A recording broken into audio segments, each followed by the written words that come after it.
আসসালামু আলাইকুম রহমতুল্লাহি ওয়া বারাকাতুহু। আপনারা ভালো আছেন? ইন্নাল হামদুলিল্লাহ নাহমাদুহু ওয়া নাস্তাঈনুহু ওয়া নাস্তাগফিরুহ ওয়া নু'মিনু বিহি ওয়া নাতাওয়াক্কালু আলাইহি ওয়া নাউযু বিল্লাহি মিন শুরুরি আনফুসিনা ওয়া মিন সাইয়্যাতি আ'মালিনা।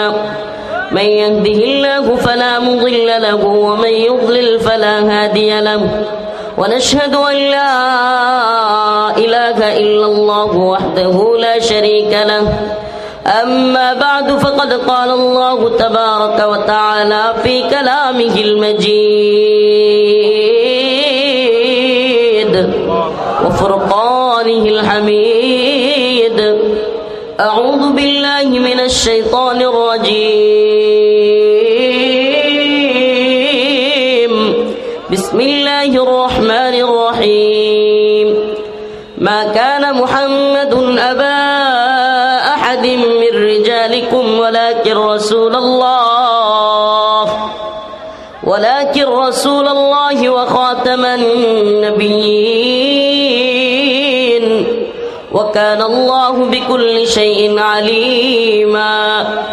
صدق الله مولانا العظيم وصدق رسوله النبي الكريم ونحن على ذلك من الشاهدين والشاكرين والحمد لله رب العالمين. شكرا لله شريف اللهم صل على محمد وعلى آل محمد إبراهيم وعلى آل إبراهيم إنك حميد مجيد. اللهم بارك على محمد وعلى آل محمد كما باركت على إبراهيم وعلى آل إبراهيم إنك حميد مجيد. কচাকাটা থানা উলামায়ে কেরামের উদ্যোগে আয়োজিত আজকের এই ইসলামী মহাসম্মেলনের সম্মানিত সভাপতি, সম্মানিত উলামায়ে কেরাম, মুরব্বিয়ান আযম, সম্মানিত অতিথিবৃন্দ, প্রিয় যুবক ভাইরা, স্নেহের ছোট ভাইরা, পর্দানিশীন শ্রদ্ধেয় মা ও বোনেরা, আল্লাহ রব্বুল আলামিনের দরবারে অসংখ্য অগণিত শুকরিয়া যে মহান রব্বুল আলামিন আপনাকে আমাকে এই ফিতনা ফাসাদের সময়ে বিভিন্ন ধরনের ফিতনায় যখন আমরা জর্জরিত, বিভিন্ন ধরনের আগ্রাসনের শিকার যখন আমরা হচ্ছি, এমন সময় তাওহীদবাদী এক কাফেলার উদ্যোগে আজকের এই কোরআনের আয়োজনে আল্লাহ পাক আমাদেরকে শরীক হওয়ার তৌফিক দান করেছেন। এজন্য আমরা সকলেই অন্তরের অন্তঃস্থল থেকে কালিমাতুশ শুকুর আদায় করে স্বতঃস্ফূর্ত আওয়াজ করে বলি আলহামদুলিল্লাহ। হে প্রিয় উম্মাহ, আমরা একটা ঝামেলা যেতে না যেতেই আরেকটা ঝামেলা আমাদের মুসলিম উম্মার ঘাড়ে এসে ছোঁয়ার হয়। আমরা যখন অনেকেই ভাবতেছিলাম যে বাংলাদেশে জালেম ফ্যাসিস্ট সরকার উৎখাত হয়েছে, মনে হয় বাংলার মুসলমানদের জন্য ইসলাম প্রতিষ্ঠার জন্য এটা একটা সুবর্ণ সুযোগ, কিংবা মনে হয় কারো কারো দ্বারা কথার এবং কারো কারো কাজের মধ্যে মনে হচ্ছিল যেন এই দেশে ইসলাম প্রতিষ্ঠা হয়ে গেছে, ইসলামিক সরকার চলে আসছে। কিন্তু আমরা কি দেখতেছি? আমরা এখন কি দেখতেছি? আল্লাহ আমাদেরকে ক্ষমা করুক। পশ্চিমা এজেন্ডা চাপায়া দেওয়ার জন্য নারী সংস্কারের নামে মুসলিম উম্মার উপর মহিলাদের, আমাদের মা বোনদেরকে উস্কে দেওয়া হচ্ছে নারী পুরুষ সমান অধিকারের কথা বলে। মেয়েদেরকে বেপরদা বেহায়াপনায় নামানোর জন্য নীল নকশা তৈরি করা হচ্ছে। একাধিক বিয়ের ব্যাপারে কড়াকড়ি আরোপ করা হচ্ছে, বিধিনিষেধ আরোপ করার পায়তারা চলছে। মানবাধিকারের নামে সমকামিতাকে প্রমোট করা হচ্ছে। আমাদের মা বোনদেরকে বেহায়াপনা অশ্লীলতার দিকে নিয়ে যাওয়ার জন্য পতিতালয়ের স্বীকৃতি কিংবা রাষ্ট্রীয় মর্যাদা দেয়া তাদের এই সমস্ত পতিতা বৃত্তিকে রাষ্ট্রীয় মর্যাদা দিয়ে যৌনকর্মী বলে আখ্যায়িত করবার হীন এমন কোনো ধরনের ষড়যন্ত্র নাই যা আমরা দেখতে পাচ্ছি না।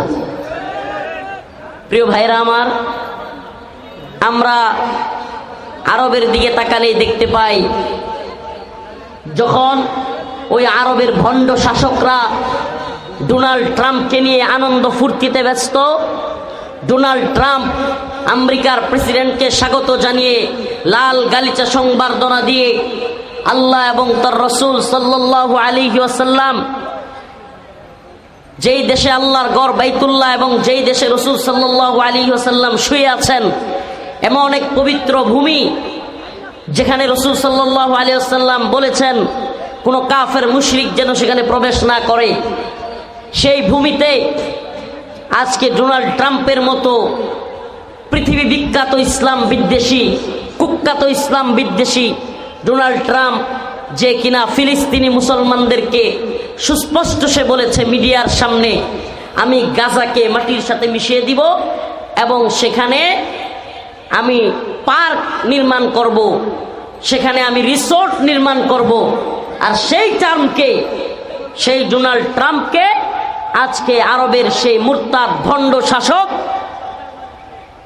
মোহাম্মদ বিন সালমান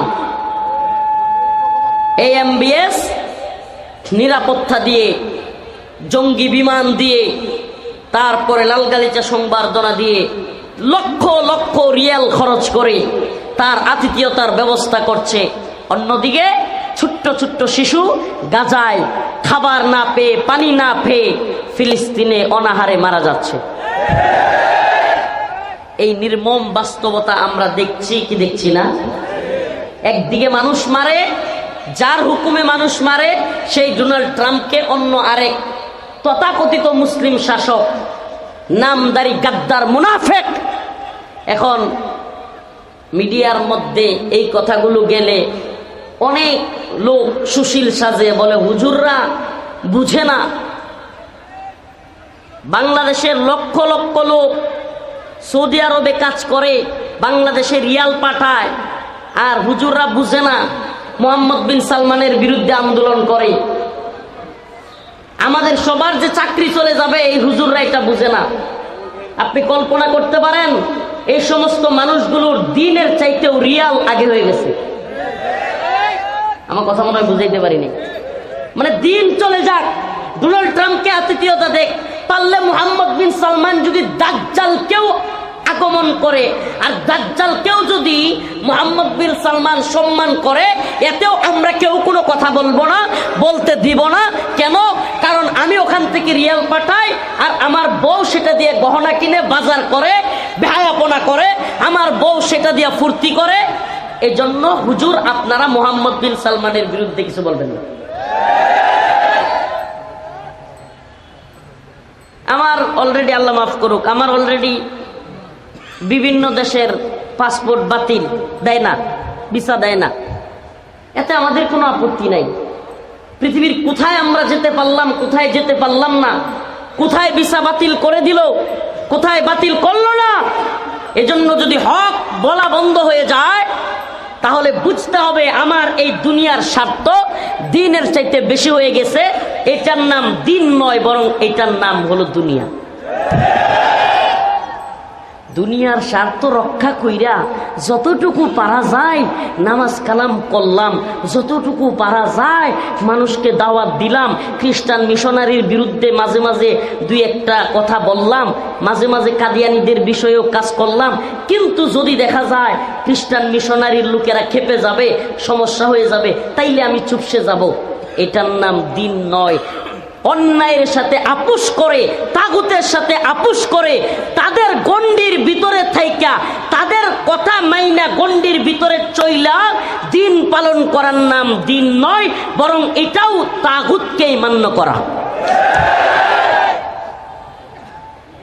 তাগুতের গণ্ডির ভিতরে থাইকা, জালেমের গণ্ডির ভিতরে থাইকা যতটুকু পারা যায় ইশারায়, কেনায়, কিংবা না পারলে চুপ থাইকা, ভয়ে প্রয়োজনে মাঝে মাঝে তাদের জনসমাবেশে হাজির হওয়া, মাঝে মাঝে তাদের দাওয়াতে শরীক হওয়া, সব কইরা শুধু নাম কাওয়াস্তে আমি বিরাট বড় ইসলামের সৈনিক দাবি করলাম।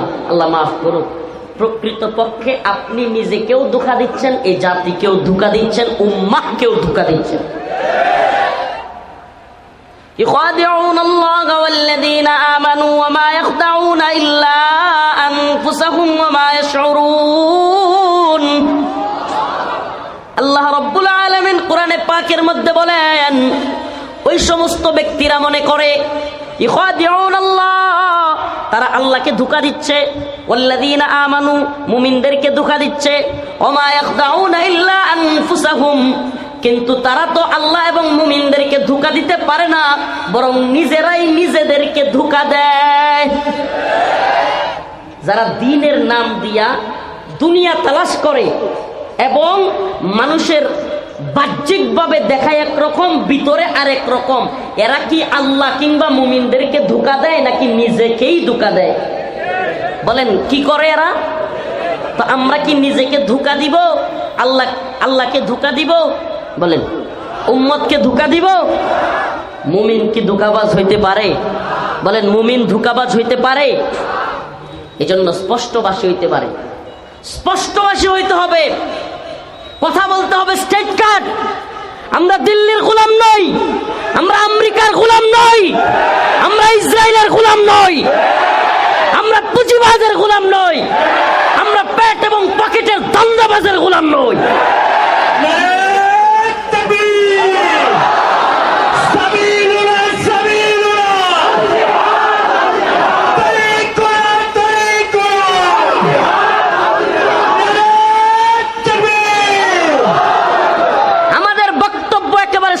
হতে হবে, কোন ধরনের ইনায়া বিনায়া কথা চলবে না। আল্লাহর নবীর পরে কোন নবী নাই, কাদিয়ানি কাফের।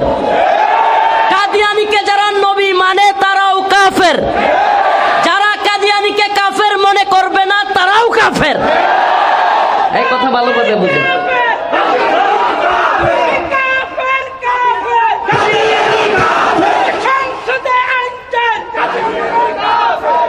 প্রিয় ভাইরা আমার, কাদিয়ানীরা কাফের এই কথা স্পষ্টভাবে না বললে আমার আপনার ঈমান সঠিক হবে। কাদিয়ানীদেরকে যারা মানে তারাও কি? যারা কাদিয়ানীকে কাফের মনে করে না তারাও কি? কারণ এই দ্বীনের মধ্যে আপনার এই বলার সুযোগ নাই যে মুদিও মনে হয় বেহেশতে যাইতেও পারে। কথা বুঝেন নাই? আপনার এই কথা বলার সুযোগ নাই যে আমি কি জানি কে জান্নাতে যাবে কে জাহান্নামে যাবে। আপনাকে আগে বুঝতে হবে আল্লাহর কোরআন কি বলেছে, ইন্নাল্লাযীনা আমানু ওয়া আমিলুস সলিহাত কানাত লাহুম জান্নাতুল ফিরদাউসি নুজুলা। কথা স্পষ্ট। আল্লাহ বলছে ঈমান এনেছে, নেক আমল করেছে, সে কোথায় যাবে? আল্লাহ বলছেন ইন্নাল্লাযীনা কাফারু মিন আহলিল কিতাব ওয়াল মুশরিকিন ফি নারি জাহান্নাম। এবং যারা কুফরি করেছে, আল্লাহর সাথে শরীক করেছে, তারা কোথায় যাবে? এখন যদি বলেন যে কুফরি করেছে সে কোথায় যাবে সেটা আল্লাহ বুঝবে, তাইলে এই কথার দ্বারা আল্লাহর কোরআনকে আপনি সন্দেহযুক্ত করলেন। নাউজুবিল্লাহ বলেন। আল্লাহর কোরআনের মধ্যে কোনো সন্দেহযুক্ত কথা নাই। আল্লাহ পাক যা বলেছেন সব স্পষ্ট। সুবহানাল্লাহ। আল্লাহ যা বলেছেন কি সব স্পষ্ট, ভেঙে একেবারে বুঝিয়ে তাফসীর করে আল্লাহ পাক জানিয়ে দিয়েছেন। আমার নবীর পরে মা কানা মুহাম্মাদুন আবা আহাদিম মির রিজালিকুম ওয়ালাকিন রাসূলুল্লাহ ওয়া খাতামান নাবিয়্যিন। খাতামান নাবিয়্যিন, তিনি আমার বান্দা, তিনি শেষ নবী। আল্লাহ রাসূল বলেছেন আনা খাতামুন নবী লা নাবিয়্যা বাদি, আমি শেষ নবী, আমার পরে আর কোন নবী। এখন যদি বলে কেউ যে কাদিয়ানি ওই যেই নবী আসার কথা এটাই কাদিয়ানি, নাউজুবিল্লাহ। নাউজুবিল্লাহ বলেন। তাইলে আমাদের জানতে মনে চাই ওই নবী যদি এই নবী হয় তাইলে সাহাবী কারা? নবীরে যারা দেখছে ঈমান অবস্থায় তারা কি? কাদিয়ানির সাহাবী কারা? ও কাদিয়ানিরে যারা মানে সাথে চলছে এগুলো নি সাহাবী। এই কাদিয়ানির সাহাবী দুই চারটার নাম জানেন আপনারা? হাই হাই, আল্লাহ পাক শ্রেষ্ঠ নবী পাঠাইলেন, সর্বশেষ নবী পাঠাইলেন, আর তার সহযোগী কারা, তার সাথে কারা থাকবে, যাদেরকে সত্যের মাপকাঠি বলা হয়েছে, সেই সমস্ত ব্যক্তিদের নাম কেউ জানবে না? আমার কথা মনে হয় বুঝাইতে পারি না। শেষ নবী, সর্বশ্রেষ্ঠ রসুল, আর উনার সাথে তা কারা ছিল? আপনারা কি মির্জা গোলাম আহমদ কাদিয়ানির 10 জন সহযোগীর নাম কইতে পারবেন? এটা কেমন নবী যার সহকারীদের নামই নাই, জানাই নাই, অথচ আপনারা মুহাম্মদ আরবি সাল্লাল্লাহু আলাইহি ওয়াসাল্লামের বন্ধু, ওই হেরা গুহার সহযোগী হযরত আবু বকর রাদিয়াল্লাহু আনহুর নাম জানেন না? হযরত ওমর ইবনুল খাত্তাবের নাম জানেন না? লাউ কানা বাদি নবিয়ান লাকানা ওমর। আল্লাহ রাসূল বলে গিয়েছেন, আমার পরে যদি কেউ নবী আল্লাহ বানাইতো, পাঠাইতো, তাইলে কারে বানাইতো? সুবহানাল্লাহ। তাইলে কাদিয়ানিও কি এমন কাউরে বইলা গেছে কিনা যে আমার পরেও যদি কেউ নবী হইতো তাইলে হইল শয়তান? মানে একটা নাম তো কইতে হইব, কয়ে গেছে। ভাইরা আমার, বন্ধুগণ আমার, এই যে ধোঁকাবাজ, এদের বিরুদ্ধে স্পষ্ট বক্তব্য দিতে হবে, স্পষ্ট কথা বলতে হবে। খ্রিস্টান মিশনারি তৎপরতা, আমার রাসূলের পরে আর কোন নবী এই পৃথিবীতে আগমন করবে? স্বয়ং হযরত ঈসা আলাইহিস সালাম পৃথিবীতে আসবেন নবী হিসেবে?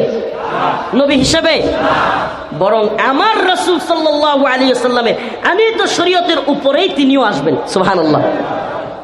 দিনকে বিজয় করবার জন্য আসবেন। আল্লাহ রাসূল সাল্লাল্লাহু আলাইহি ওয়াসাল্লাম শেষ নবী, এই কথা মানলে মুসলমান, না মানলে কাফের। এই কথা মানলে মুসলমান, না মানলে। প্রিয় ভাইরা আমার, এই কথাগুলো স্পষ্ট এবং দ্ব্যর্থহীন ভাষায় বলতে হবে, সবাইকে বলতে হবে, সবাইকে জানতে হবে। খ্রিস্টান মিশনারি তৎপরতা চলতে দেওয়া হবে না। আমাদের গরিব অসহায় পরিবারগুলোর পাশে আমাদেরকে দাঁড়াতে হবে।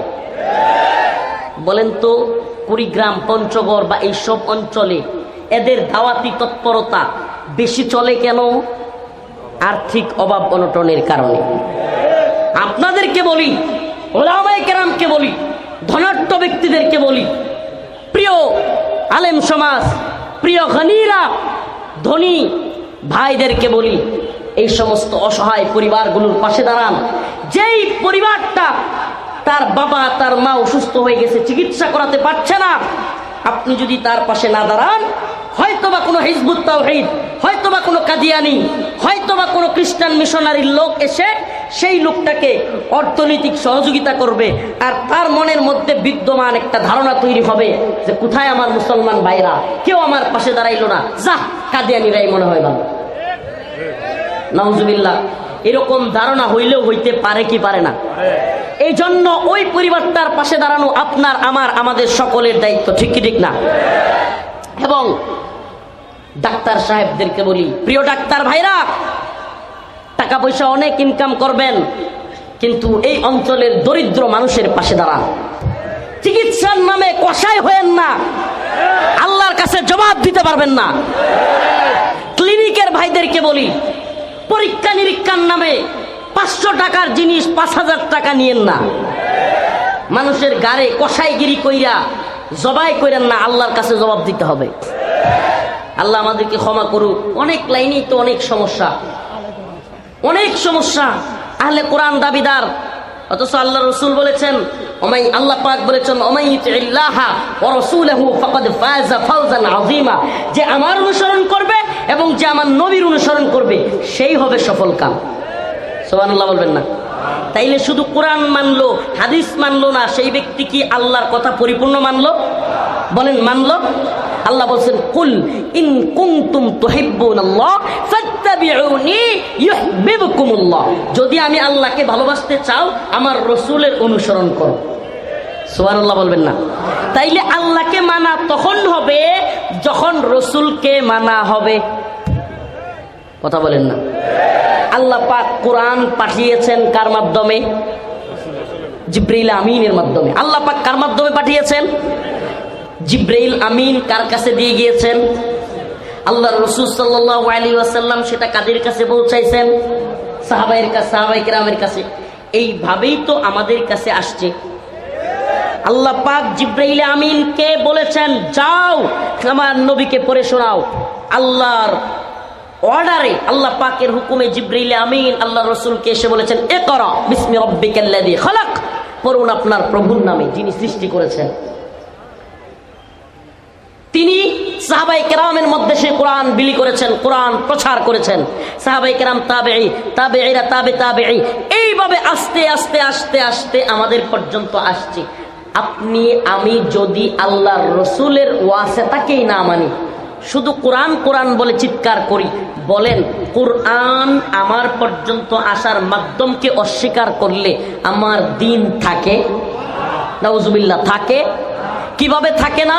কারণ দাদা না থাকলে ওই বাপের কোনো মূল্য নাই, বাপ না থাকলে ওই সন্তানেরও কোনো কথা কন না, না এটাও বুঝেন না? যেই বাপের ঠিক নাই ওই সন্তানরে মানুষ কি কয়? কথা কন না? এখন যে কেউ আপনার আমার কাছে আল্লাহর রসুলকে মাইনাস করে দিন প্রচার করতে চাইলে ওই দিন কি আল্লাহর দিন নাকি তার বানানো দিন? বুঝাইতে পারলাম না নাকি? আল্লাহর রসুলকে বাদ দিয়ে আল্লাহর রসুলের ব্যাপারে আল্লাহ পাক কোরআনে বলেছেন, ওয়ামাইয়ুতিল্লাহ ওয়া রাসূলা ফাকাদ ফাযা ফাওজান আযীমা। আল্লাহ পাক বলেছেন, আমাকে যারা মানলো, যারা ইতাআত করলো আল্লাহর এবং যারা ইতাআত করলো রসুলের, ফাকাদ ফাযা ফাওজান আযীমা, তারাই হলো চূড়ান্ত পক্ষে সফলকাম। তাইলে আল্লাহকে মানার পরে রসুলকেও মানার কথা কে বলেছেন? কোরআনে আছে না নাই? তাইলে রসুলকে মানেন, রসুলের হাদিস মানেন না, চলবে? আপনাকে বলতে চাই, আপনি নামাজ পড়লে অজু করেন কি করেন না? করেন কি করেন না? যদি প্রশ্ন করি, অজু যে করেন কোন পর্যন্ত ধুইতে হবে, কোন পর্যন্ত মাসে করতে হবে, কয়বার করতে হবে, সবকিছু কোরআন থেকে দলিল দিয়ে আমারে বুঝাইতে পারবেন? পারবেন? ফাগসিলু ওয়াজুহাকুম ওয়া আইদিয়াকুম ইলাল মারাফিক। এখন যদি আপনারে প্রশ্ন করি মারাফিক কি, আরজুলাকুম ইলাল কাবাইন, কাবাইন কি, এই কাবাইনের ব্যাখ্যা কি, কাবাইন কোন পর্যন্ত, এই যে টাকনু, পায়ের টাকনু, এটা সহ না ছাড়া, ইলা মানে কি, সহ নাকি ছাড়া, পর্যন্ত মানে কি? ভাই এগুলো উলামায়ে কেরাম যারা আছেন স্পষ্ট বুঝতেছেন, এগুলোর অনেক ব্যাখ্যা বিশ্লেষণ। আপনি বলবেন আমি কোরআন মানি, কোরআন মানি, ঠিক আছে বুঝলাম কোরআন মানেন, আমাকে বলেন ফাগসিলু, তোমরা ধৌত করো, ওয়াজুহাকুম, তোমাদের চেহারা, এই যে বলা হয়েছে ফাগসিলু ওয়াজুহাকুম ওয়া আইদিয়াকুম ইলাল মারাফিক, তোমরা ধৌত করো তোমাদের হাত, ইলাল মারাফিক। এখন মারাফিক কোন পর্যন্ত? ওয়া আরজুলাকুম ইলাল কাবাইন, তোমরা তোমাদের পা ধৌত করো কাবাইন পর্যন্ত। এখন টাকনু পর্যন্ত, এখন টাকনু সহ না ছাড়া, এটার ব্যাখ্যা আপনি কোথায় পাবেন? আমাকে বুঝাইয়া দিবেন। এটা তো একটা বিষয়ে বললাম, এমন শত শত হাজারো বিষয় আছে। যদি কেউ হাদিসকে অস্বীকার করে, বুখারী, মুসলিম বা অন্যান্য কিতাবাদি সব গুলাকে অস্বীকার করে, সেই ব্যক্তি দিন বুঝতেই পারবে না, দিন পূর্ণাঙ্গ রূপে গ্রহণ করতে পারবে না। কারণ আল্লাহর নবীর পুরা জিন্দিগি ব্যতীত শুধু কোরআন থেকে যদি কেউ নিতে চায়, সেই ব্যক্তি শয়তানের ধোঁকায় পড়ে দিনই ত্যাগ করে ফেলবে। দিন বোঝার কোনো সুরত নাই, দিন বোঝার কোনো সুরত নাই হাদিস ছাড়া, রসুলের জিন্দিগি ছাড়া, রসুলকে মানা ছাড়া। যে ব্যক্তি রসুলের হাদিস মানে না, সে ব্যক্তি রসুলকে কিভাবে মানলো? বলেন না কিভাবে মানলো? এখন আপনাকে মশলা ঢুকাবে আপনার অন্তরে, আপনার কানে কানে কথা ঢুকাবে কি, যে আচ্ছা আল্লাহর রসুল সাল্লাল্লাহু আলাইহি ওয়াসাল্লামের জামানায় এই সমস্ত সবগুলো হাদিস কি ছিল? এগুলো কখন লিপিবদ্ধ করা হয়েছে? এখন যে আমরা শুনি জাল হাদিস, তাইলে কোনটা জাল কোনটা সহি এটা কিভাবে বুঝবো? তার মানে ভেজাল আছে, এই জন্য আমরা হাদিস মানি না। এই ধরনের মশলা পুশ করে, পুশ মানুষের মনের মধ্যে, ব্রেনের মধ্যে ওয়াশ করার জন্য এই ধরনের কথা ছাইরা দেয়। আমি বলতে চাই, এই ধরনের কথা বলার সাথে সাথে আপনি পাল্টা জবাব দিবেন, হাদিস শাস্ত্র তোমার মতো আনারি লোক দিয়া হাদিস শাস্ত্রের কিতাবগুলো এগুলো আজ পর্যন্ত আসে নাই। হাদিস শাস্ত্রের এক একজন মনীষীর জিন্দিগিতে তারা কি মিথ্যা বলেছেন কিনা, তারা কি কারো উপরে জুলুম করেছেন কিনা, তারা কি কখনো কারো ব্যাপারে অপবাদ দিয়েছেন কিনা, সব কিছু দেখে আসমাউর রিজাল কিতাব লেখা হয়েছে তার বাবাকে, তার বড় বাপকে, এগুলো দেখা জীবনে কোনোদিন যে ব্যক্তি মিথ্যা বলছে এরকম পাওয়া গেছে, তার কাছ থেকে হাদিস নেওয়া হয়নি। সুবহানাল্লাহ বলবেন না? মিথ্যা বলছে, কোনো একদিন কি করছে, মিথ্যা বলছে, এমন প্রমাণ পাওয়া গেছে, তার থেকে ইমামগণ, তার থেকে মুহাদ্দিসগণ হাদিস নেন। তার মানে বোঝা গেল মিথ্যা কোনো কথা হাদিসে। সুবহানাল্লাহ বলবেন না? এরপরে আসেন, জীবনে কোনোদিন জুলুম করছে, কি করছে, কারো উপরে জুলুম করছে, জালেম, এই সমস্ত জালেম ব্যক্তিদের থেকেও হাদিস নেওয়া হয়। আমি বলতেছি এমন না, পারলে এই সমস্ত ব্যক্তিদের যারা হাদিস লিখেছেন, যারা হাদিস লিখেছেন, সহি হাদিস যারা লিখেছেন, তাদের জিন্দিগি পড়েন, এখনো পর্যন্ত আছে তাদের জিন্দিগি। এমনকি যারা সকাল বেলায় একটা কথা শুনলে বিকালে মনে রাখতে পারেন নাই, কথাটা ভালোভাবে বুঝেন। প্রথমত কি মিথ্যাবাদী থেকে হাদিস নেওয়া হয়, জালিম থেকে হাদিস নেওয়া হয়। তৃতীয় নাম্বারে যারা সকাল বেলায় কথা শুনে, অনেক লোক আছে না, সকালে একটা কথা বলছে বিকালে আরেকটা কয়, আছে না নাই? মানে আসলে সে মিথ্যাবাদী না, কিন্তু কেন, তার ব্রেনটা একটু দুর্বল। হাদিস শাস্ত্রে ওই সমস্ত ব্যক্তিদের থেকেও হাদিস নেওয়া হয়। অতএব আহলে কোরআন দাবিদার ব্যক্তিরা হাদিসের দিকে আঙ্গুল তুলে যদি বলে হাদিস মিথ্যা, নাউজুবিল্লাহ, আপনি পাল্টা জবাব দিবেন, এমন একজন সহিহ হাদিসের রাবি দেখান যে মিথ্যাবাদী ছিল। সুবহানাল্লাহ বলবেন না? এটা কচু পাতার পানি না রে বেটা, এটা দিন, এটা শরিয়া, যেটার ব্যাপারে আল্লাহ নিজে বলেছেন, ইন্না নাহনু নাযালনা যিকরা ওয়া ইন্না লাহু লাহাফিজুন। এই দিন, এই কিতাব, এগুলো আমি পাঠাইছি, আমি সৃষ্টি করেছি, এগুলো সংরক্ষণের দায়িত্ব আমার। সুবহানাল্লাহ বলবেন না? সংরক্ষণের দায়িত্ব কার? যে আল্লাহ সংরক্ষণের দায়িত্ব নিয়েছে। ইরাককে কয়েকবার জ্ঞান বিজ্ঞানের শহরকে মাটির সাথে মিশিয়ে দেওয়া হয়েছে। হালাকু খান, চেঙ্গিস খান, সেই মঙ্গোলীয় তাতারিরা ইরাকের বাগদাদকে কিতাবাদি সব পুড়িয়ে দেওয়ার চেষ্টা করেছে। এমনকি এই আমেরিকানরাও ইরাককে সাদ্দামের সময়ে মিশিয়ে দেওয়ার চেষ্টা করেছে, কিন্তু জ্ঞান বিজ্ঞানের শহর থেকে সমস্ত কিতাব, সমস্ত আলেমকে হত্যা করতে পারে নাই। পৃথিবীর ইতিহাস সাক্ষী, আল্লাহ পাক কোন ভূখণ্ডেই সমস্ত আলেমকে কিংবা সমস্ত কিতাবাদিকে একসাথে শেষ করে দেন নাই। সুবহানাল্লাহ বলবেন না? আপনাদেরকে জিজ্ঞেস করি, বাংলাদেশের কুড়িগ্রামের, এটা কুড়িগ্রাম জেলা না, কানা কি থানার নাম কি, কচাকাটা, কচা, আর আফ্রিকার কোন একটা অঞ্চলে, মালি, সোমালিয়া কিংবা যে কোনো অঞ্চলে একটা কোরআন নেবেন, কোরআনের আয়াতগুলো একই পাবেন কি পাবেন না? সুবহানাল্লাহি ওয়া বিহামদিহি। এই কচাকাটা থেকে একটা বুখারীর হাদিস নেবেন, সুবহানাল্লাহ, পৃথিবীর সেই চীন, চীনের উইগুর, কিংবা আফ্রিকার মালি, সোমালিয়া, কিংবা লন্ডনের বার্মিংহাম থেকে একটা হাদিস নেবেন, আপনি গিয়া দেখবেন শব্দে শব্দে হারফান হারফান মিল রয়েছে। সুবহানাল্লাহ বলবেন না? আর একটু এদের বেদ, ঋগ্বেদ, যজুর্বেদ, অথর্ববেদ, সামবেদ, কিংবা এই সনাতন ধর্মাবলম্বীদের যত কিতাব আছে, পট উপনিষদ সহ, এগুলোর এক একটা এক এক জায়গা থেকে নিবেন, দেখবেন এক এক রকম। বাইবেল নিবেন, এক একটা এক এক রকম। সুবহানাল্লাহ। সত্য সত্যই। এদেশে অনেক বক্তা একজন আরেকজনকে নকল করে, আছে না নাই? কথা কোন আছে না নাই? অনেকেই দেলোয়ার হোসেন সাইদি রহিমাহুল্লাহ শাস্তি চায়, অনেকেই মাওলানা মামুনুল হক শাস্তি চায়, অনেকেই আছেন যারা মাওলানা মিজানুর রহমান আজহারি সাহেবের মতো শাস্তি চায়, অনেকেই আছেন জুবায়ের আহমদ আনসারী রহিমাহুল্লাহর মতো শাস্তি চায়, আছে না নাই? অনেকে হাফিজুর রহমান সিদ্দিকী সাহেবের মতো সাজতে চায়। বাস্তবে ওনারা কি একজন নাকি এই যে এতগুলো ডুপ্লিকেট মাল তৈরি হয়েছে এগুলো সব কি হাফিজুর রহমান সিদ্দিকী? নকল করতে পারবেন অনেক, ইসলামকে অনেক জায়গায় অনেক ধরনের কথা বলতে পারবেন, কিন্তু আল্লাহ পাক যে দ্বীনের কথা বলেছেন, যে কোরআন পাঠিয়েছেন, যে রসুল পাঠিয়েছেন, যে হাদিস পাঠিয়েছেন, যতই আহলে কোরআন বলো, যতই কাদিয়ানি বলো, যতই খ্রিস্টান মিশনারি ঢুকাও, ইসলাম কিয়ামতের আগ পর্যন্ত আল্লাহ পাক বলেছেন সেটা ছিল, আছে, থাকবে। ইসলাম এ মাটির পরতে পরতে জনপদে ঘরে ঘরে, ইসলাম এ মাটির 90% মানুষের অন্তরে। ইসলাম এ মাটির পরতে পরতে জনপদে ঘরে ঘরে, ইসলাম এ মাটির 90% মানুষের অন্তরে। আছে না নাই? হাই রে আল্লাহ, সুবহানাল্লাহ।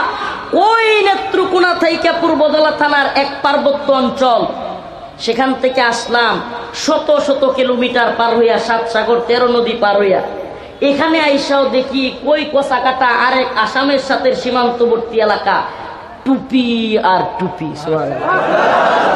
সুবহানাল্লাহ বলবেন না? ছাত্র আলেম দিয়া ভরপুর। শুনেন, আলেম ওলামারা গরিব হইতে পারে, কিন্তু আলেমদের পাশে থাকেন, বিশ্বাস করেন, ঠকবেন না। আলেমদের কথা শুনেন, এই যে উলামা পরিষদের কথা শুনেন, কাদিয়ানি ফিতনা, দ্রুত দৌড়াইয়া চলে আসবেন আলেমদের কাছে। বুঝতেছেন না কোনো কিছু, জবাব দিতে পারতেছেন না তাদের কথায়, আপনার জবাব দেওয়ার দরকার নাই, জবাব হুজুররা দিবে। পারলে আয় আলেমদের কাছে জবাব দে, তোরটা সঠিক নাকি ইসলাম সঠিক, পারলে আইসা আলেমদের কাছে জবাব দিয়া যা। পারবেন তো ইনশাআল্লাহ? এক কথায় বলে দিবেন, আমাদের কাছে এত দলিল নাই ভাই, আমরা সরল সোজা মানুষ, আমরা এত দলিল বুঝি না, হুজুরদের কাছে যাও। যদি এই উলামা পরিষদের সব আলেমদেরকে বুঝাইতে পারো, মাওলানা মুফতি ইসমাইল বিন আব্দুল ওয়াহাবকে বুঝাইতে পারো, আমরা সবাই মেনে নিব।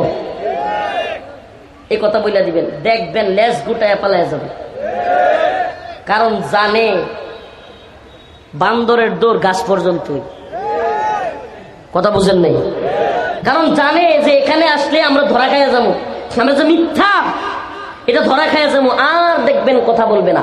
অতএব আলেমদের পাশে থাকবেন তো, মুহাব্বত করবেন তো, ভালোবাসবেন তো।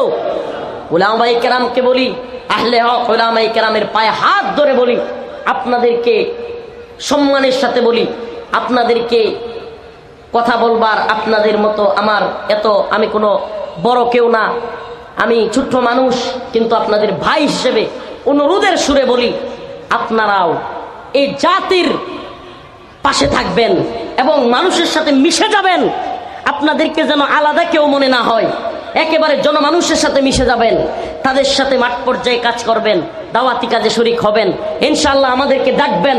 প্রিয় আলেম সমাজকে বলি, শুধু এই মাহফিলের জন্য না, কথা দিয়ে গেলাম, হুজুররা যদি ডাকে সপ্তাহব্যাপী সমস্ত ফিতনার বিরুদ্ধে এই অঞ্চলে দাওয়াতি কার্যক্রমের জন্য ঘরে ঘরে যাইয়া দাওয়াত দেওয়ার জন্য আমি অদম তৈরি আছি। ইনশাআল্লাহ আসবো আপনাদের কাছে, কিন্তু আপনাদের প্রতি অনুরোধ থাকবে, আপনারা যেন শুধু মাহফিল কেন্দ্রিক মানুষকে না ডাকেন, মানুষকে মাঝে মাঝে সেমিনার করা, মানুষের পাশে যাওয়া, অসুস্থদেরকে সহযোগিতা করা, বিভিন্ন ধরনের সেবামূলক কাজে জড়িত থাকা এবং তাদের পাশে দাঁড়ানো, বিপদে আপদে সুখে দুঃখে তারা যেন আপনাদেরকে খুঁজে, তারা যেন আপনাদেরকে ভাই মনে করে, সেই পরিবেশ কায়েম করা এটা আপনাদের দায়িত্ব। এবং জনসাধারণকে বলি, কোন ধরনের ঝামেলা দেখলেই উলামায়ে কেরামের শরণাপন্ন হবেন। হবেন তো ইনশাআল্লাহ? এই বলেন, নবীর পরে নবী নাই। কিন্তু আমার একটা আবদার আছে, হুজুর একটা স্লোগান দিয়েছিল, আমি এটার বিরুদ্ধে। কাদিয়ানীদেরকে রাষ্ট্রীয়ভাবে মুসলিম ও মুসলিম ঘোষণা করতে হবে, এই দাবি করতে আসছে। এটা কে বলছে? আমি এই কথার বিরুদ্ধে। কোন কি হুজুর? আরে ভাই, উলামায়ে কেরাম, মুফতিয়ানে কেরাম এখানে আছেন, আমাকে একবার বলেন, কাদিয়ানীরা হলো জিন্দিক কাফের। কি কাফের? বলেন কি কাফের? আসলি যে সমস্ত কাফের, হিন্দু বৌদ্ধ খ্রিস্টান ইহুদি অন্যান্য যে সমস্ত আসলি কাফের, ইসলামী শরীয়তের ফতোয়া হলো তারা যদি কোনো মুসলিম রাষ্ট্রে থাকতে চায়, জিজিয়া দিয়ে, আইয়াদি ওয়াহুম সাগিরুন, জিজিয়া দিয়া নতজানু হয়ে তারা থাকতে পারবে। কিন্তু একটা দলিল দেখান, জিন্দিক কাফেররা মুসলিম রাষ্ট্রে জিজিয়া দিয়া থাকতে পারবে একটা দলিল দেখান। এদের শাস্তি হলো হয় মুসলমান হও, হয় তওবা করে ফিরে আসো, নাইলে কল্লা ফেলে দেওয়া। একবারে কাটসাট ফতোয়া। হয় অমুসলিম থেকে তুমি যেই ধর্ম ত্যাগ করেছো, মুরতাদ হয়ে গেছো, জিন্দিক হয়ে গেছো, সেখান থেকে তওবা করে ফিরে আসো, যদি না আসো তোমার শাস্তি মৃত্যুদণ্ড। অতএব কেউ কেউ বলেন আমাদের কাদিয়ানীদেরকে কাফের ঘোষণা করুক, তারাও অন্যান্য কাফেরদের মতো থাকবে, এই মত ইসলামের শরীয়তের মত না। দয়া করে ছাত্র সমাজ, আলেম সমাজ যারা আছেন, এই কথাটা নিয়ে একটু বিবেচনা করবেন, এই দাবি থেকে সরে আসবেন। আমরা চাই এরা হয় তওবা করবে, অন্যথায় আল্লাহ পাক যদি কোনোদিন এই ভূখণ্ডকে ইমারতে ইসলামিয়ার মতো কবুল করে, আমরা তাদেরকে মৃত্যুদণ্ডের শাস্তি দিব। কথা একবারে ক্লিয়ার, কোনো ভেজাল নেই। ভেজাল আছে? একবারে কাটসাট কথা। ইসলামী শরীয়ত যেটার বিধান যেভাবে দিয়েছে, আপনার কোনো নতুন কিছু বলার সুযোগ নেই। উলামায়ে কেরাম আছেন, আমি ছোট মানুষ, কিন্তু এই মাসআলাটা তাহকিক করেন। জিন্দিক যারা, মুরতাদ যারা, দিন থেকে যারা চলে গেছে, তাদেরকে জিজিয়া দিয়া অন্যান্য কাফেরের মতো মুসলিম ভূখণ্ডে বসবাস করার অনুমতি ইসলাম দিয়েছে, দেয় নাই? তারা থাকবার একমাত্র সুরত তওবা করা। কি সুরত? তওবা করবে, ফিরে আসবে, ঠিক আছে তুমিও আমার ভাই, ইন্নামাল মুমিনুনা ইখওয়া, মুমিন মুমিনের ভাই, তুমিও আমার ভাই। কিন্তু যদি তুমি জিন্দিক এই কথার উপর অটল বিচল থাকো, তোমার শাস্তি ওয়াজিবুল কতল, মৃত্যুদণ্ড। আল্লাহ পাক আমাদের সবাইকে বুঝার এবং আমল করার তৌফিক দান করুক, বলেন আমিন। আরো জোরে বলেন আমিন। মাগরিবের আজান হয়ে যাবে, আমি আপনাদের কাছে দোয়া চেয়ে বিদায় নিলাম। আল্লাহ পাক এই বড় মজমায় নয়, আবারও কখনো আপনাদের সাথে আমাদেরকে শরীক হওয়ার তৌফিক দান করুক, বলেন আমিন। সুবহানাকাল্লাহুম্মা ওয়া বিহামদিক, আশহাদু আল্লা ইলাহা ইল্লা আনতা আস্তাগফিরুক।